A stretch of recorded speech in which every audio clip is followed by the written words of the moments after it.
باللہ من الشیطان الرجیم بسم اللہ الرحمن الرحیم۔ ناظرین، سب سے پہلے آپ کو السلام علیکم ورحمۃ اللہ وبرکاتہ۔ آج کی جو چند منٹ کی گفتگو ہے وہ بڑی اہم ہے ماہ رمضان کے حوالے سے۔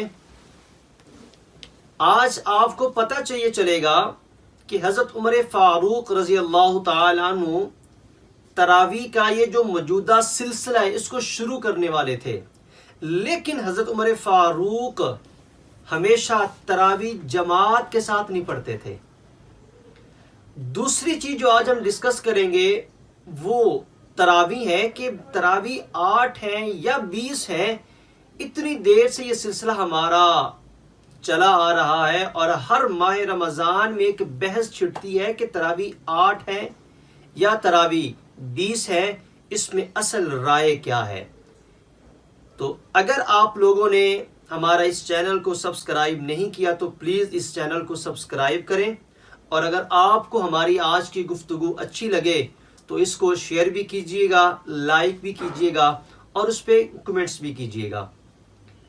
ناظرین، اگر میں یہ کہوں کہ جو حضرت عمر فاروق رضی اللہ تعالیٰ عنہ والی حدیث پاک یا ان کا ایک طرز عمل میں آپ کے سامنے شیئر کرنے والا ہوں کہ یہ آج سے پہلے یقیناً بہت سارے دوستوں کو پتہ نہیں ہوگا جو آج حدیث پاک میں آپ کے سامنے بیان کرنے والا ہوں۔ اگر میں یہ کہوں کہ آپ لوگوں کے علم میں یہ بات نہیں لائی گئی، علماء کرام نے آپ کو نہیں بتایا، میں کسی پہ تنقید کروں تو یہ غلط ہوگا۔ کیوں؟ شریعت کا اور اسلام کا اور ہمارے نبی کی ذات کا یہ مزاج قطعی طور پہ نہیں ہے کہ کسی کو برا کہہ کے آپ اچھا بنے۔ یہ ہماری شریعت کا مزاج نہیں۔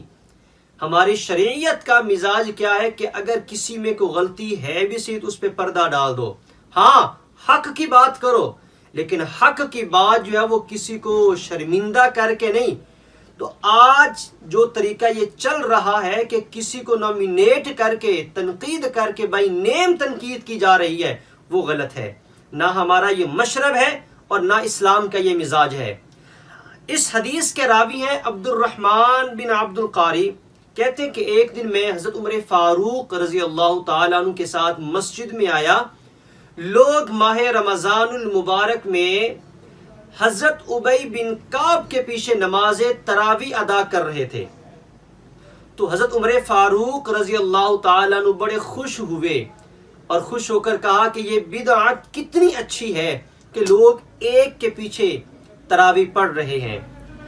اب اس کی شرح میں علامہ بدر الدین عینی المتوفی 855 ہجری اپنی کتاب میں یہ لکھتے ہیں، کہتے ہیں کہ وہ فیہ اشعار بان عمر رضی اللہ عنہ کان لا یواظب الصلاۃ معہم، کہ یہ حضرت عمر فاروق کا طریقہ تھا کہ وہ ہمیشہ نماز تراویح جماعت کے ساتھ نہیں پڑھتے تھے۔ یہ بات بہت قابل توجہ ہے۔ حضرت عمر فاروق اس سلسلے کو شروع کرنے والے ہیں، اس کے باوجود حضرت عمر فاروق ہمیشہ نماز تراویح با جماعت نہیں ادا کرتے تھے۔ ان الصلاۃ فی بیتہ افضل، علامہ بدر الدین عینی کہتے ہیں کہ حضرت عمر فاروق کی رائے یہ تھی کہ نماز تراویح گھر میں پڑھنا زیادہ افضل ہے۔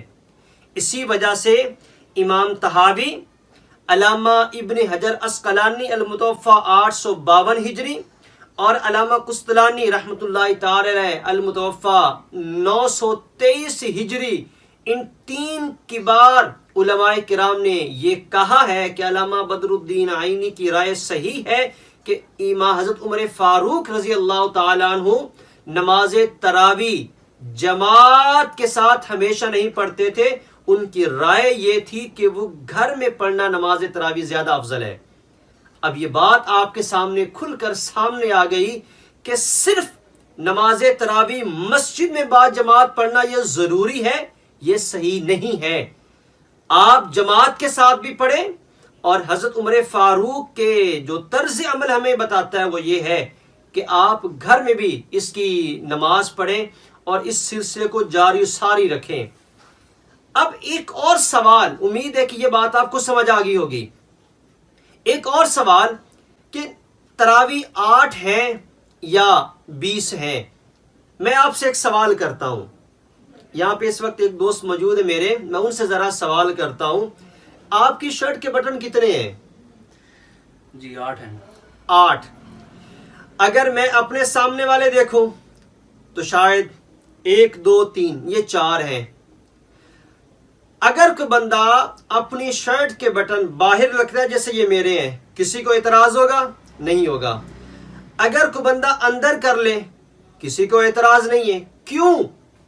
اس کا مطلب یہ ہے کہ اعتراض اس وجہ سے نہیں ہے کہ شریعت کا جو مین مقصد لباس کا ہے وہ نہ بٹن ہے نہ ڈیزائن ہے. شریعت کا جو مین مقصد وہ یہ تھا کہ انسان کا جسم ڈھک جائے, انسان اپنے جسم کو چھپا لے. جس بھی لباس سے انسان کا سطر ڈھک جائے, انسان کے جسم کے اعضاء واضح نہ ہو, وہ پہن لو. اس کا ڈیزائن کوئی سا بھی ہو, شریعت کو اس سے غرض نہیں ہے. اب ماہ رمضان میں جو شریعت کا مین مقصد ہے وہ ہے من قام رمضان, جس نے ماہ رمضان کی راتوں میں قیام کیا. تو قیام کرنا یہ شریعت کا مقصد تھا.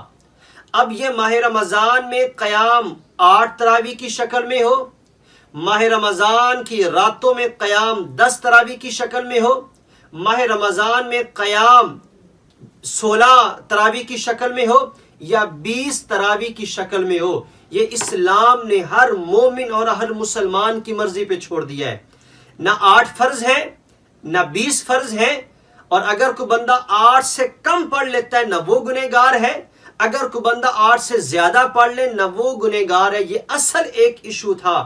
حالانکہ اس بات کو شریعت نے نہ ایشو بنایا ہے, اور نہ یاد رکھیں شریعت اسلامیہ میں یہ ایشو تھا ہی نہیں. لیکن پتہ نہیں کیوں ہمارے کچھ علماء کرام کی طرف سے اس کو ایشو بنایا گیا, اور ہر ماہ رمضان سے پہلے ایک لمبی بحث چلتی ہے.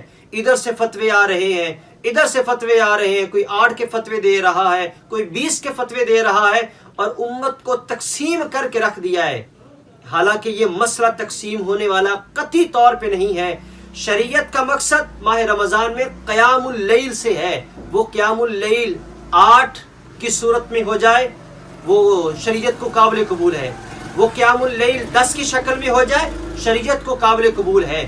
وہ قیام اللیل 20 کی شکل میں ہو جائے وہ قابل قبول ہے. نہ اس پہ بحث ہونی چاہیے, نہ فتویٰ بازی ہونی چاہیے, نہ اس پہ اپنی 4 گز کی مسجد اور اپنی 4 گز کا جو ایک نعرہ ہے وہ بلند ہونا چاہیے.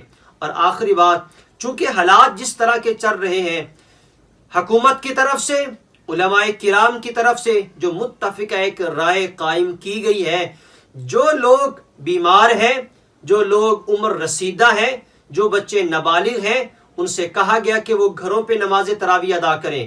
اور آج ہم نے حضرت عمر فاروق رضی اللہ تعالیٰ عنہ کے طرز عمل سے یہ پتہ چل گیا ہمیں کہ گھر پہ نماز تراویح ادا کرنا زیادہ افضل ہے. یہ لوگ افضل کی طرف جائیں, نہ کہ حکومت کے مخالف چلتے ہوئے, علماء کی رائے کے مخالف چلتے ہوئے یہ اس حکم عدولی کریں جو حکومت اور علماء کرام کی طرف سے دیا گیا.